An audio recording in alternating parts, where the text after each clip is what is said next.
One can only be healed if they fully believe they can. That's the message I woke up to this morning on one of my YouTube videos. So let's unpack this for a moment because I'm pretty sure I'm not the only one who has repeatedly had to see that. So, first of all, this statement that people only heal because they believed hard enough perpetuates a harmful narrative that victim blames. It implies that everyone who is sick because they are not believing hard enough. It kind of ties into the belief in a just world fallacy that is the foundation of a lot of the harmful language directed at the chronically ill and disabled, which is that bad things happen to bad people, and if you're a good person, good things happen to you. So if bad things happen to you, you must be a bad person, or the way it's typically phrased, like you're doing something wrong, and that's why you're sick. This is comforting to people because it makes them feel safe. It makes, if they're not sick or they've healed from things, it makes them feel that they believed hard enough, their brain is healthy and solid, and they're a good person, and that they don't have to also take any responsibility or, help sick people because it's their problem and they're making themselves sick. So it does a lot of favors for able people, and it really harms, and even recovered sick people, it does a lot of favors for them because they get to feel that they alone caused, and their, brain power and their goodness as a person is the reason why they got better, and they get to conveniently ignore, which every single time I ask these people, they didn't just sit in a room and pray all day. They did physical therapy, they took medications, they got excellent medical care, they got a good diagnosis, they got good diagnostics. Part of the reason they got better isn't just because they meditated or did hypnosis, it's because they were also getting proper medical care. But they like to leave that part out when they tell you that they healed with mind body stuff. I am never advocating against doing the inner work. I am never saying don't do holistic treatments and don't work on, beliefs and stress, and don't take care of yourself, don't go to therapy. I would never say that. I do all this stuff. I am a huge hippie. I love holistic treatments and therapies. They just haven't made me better. Going to therapy, reading self-help books, tremoring, massages, hot baths, Wim Hof, breath work, meditations. I've done hypnosis. Like, I do all this stuff. I just, it hasn't impacted my physical health conditions ever, for like 10 different physical things I've dealt with in the last 20 years of my life. With the exception of what's happening to me right now with the pudendal neuralgia, which remains a big mystery, everything that's ever been wrong with me, chronic pain, chronic illness, has had an actual external physical cause. And the only reason I was sick and in pain for so long is because no one figured out what it was, and I was the one that had to do it. And then when I addressed the physical cause, I improved greatly. It had nothing to do with me believing that I could get better, except that because I did believe I could get better, I kept looking for answers for the real physical external cause of my pain and suffering, and then I sought appropriate physiological treatment, and that's why I recovered. You'll only heal if you fully believe you'll heal is also just kind of so stupid. I mean, think about it. Babies and infants are born with congenital conditions, or they develop illnesses after they're born, and oftentimes they pass, and it's very tragic. Did the baby not believe hard enough? Is that why it passed?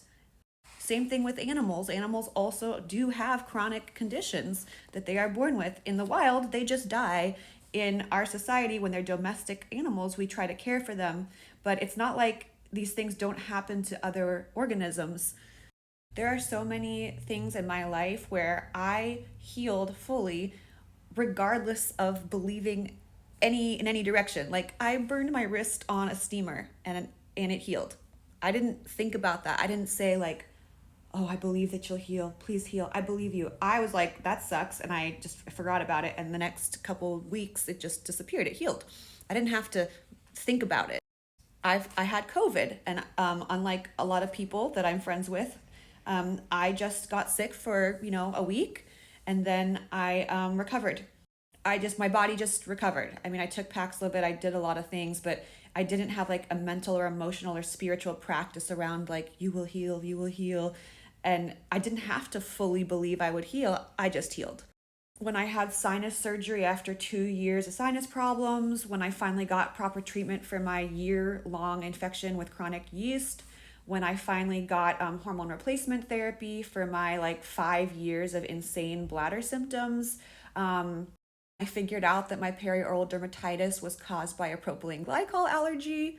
When I figured out that my back spasms and sciatic nerve pain was caused by muscle tightness in my pelvis and hips, especially my external hip rotators, because of skeletal issues that I have and hypermobility, and I treated that physically, I got like way better and was able to do all kinds of amazing physical things that I hadn't been able to do in years again. I didn't know that I was gonna get better from these things. I had tried for each of these things I just described. Oh, and I had these horrible migraines for 3 years due to the birth control pill and Cymbalta, and I had gallbladder dysfunction due to the birth control pill because it was a high estrogen pill that I was on later on. And I had horrible period symptoms for many years because of the hormone problems from most of my adult life, young adult life on the birth control. I didn't know I was going to get better. So when I did the things that actually made me better, I wasn't believing at all, and I still got better. And some of these things were happening at very emotionally stressful times in my life. Very emotionally, spiritually traumatic things were happening to me. The breakup of an abusive relationship. At one point, I had to go to court to get a restraining order against that guy. Another time, I lost a pet. I had problems with relationships in my family where there were some big betrayals. And I got healed and recovered greatly from chronic ailments during these difficult times where I was really stressed too. And it's because I found the physical cause. And it's because my ailments were not coming from my brain. They weren't coming from my beliefs. They weren't coming from my personality. They weren't even coming from my stress levels, which admittedly at various points were quite high. Yeah. You must believe in full healing in order to heal is an example of a false dichotomy or a false dilemma. A logical fallacy where only two options are presented as valid. And the reality is that healing from chronic illness involves a lot of different factors most of the time for everyone. Oh, and I also want to say that, now in the last 4 years, no one believes harder than someone who has constant pain in their clitoris that they're going to get better when they spend thousands of dollars on something they think is going to work. Like, I have absolutely believed with every fiber of my being that I would get better. One, out of desperation and to save my mental health, I have believed fully that I am going to get better. And I have found treatments that I fully believed this is the treatment that's going to do it. I'm going to do it. I'm going to get better. And even to make sure, I've had these procedures and surgeries, and I've laid in bed and envisioned white healing light and prayed and cast spells and unwound my chakras in my meditations and just brought peace upon myself and focused on gratitude as I healed, because I was so wanting to do everything I could to set my body up for success. I'm exactly the same. Nothing I've done so far has helped me at all. I'm literally exactly the same as I was the month after the surgery that caused this pain. Excision hasn't helped. Pulse radiofrequency ablation hasn't helped. Multiple episodes of local injections of steroids and anesthetics haven't done anything. Months of physical therapy, 4 rounds of pelvic floor Botox, 5 really intense ketamine infusion sessions.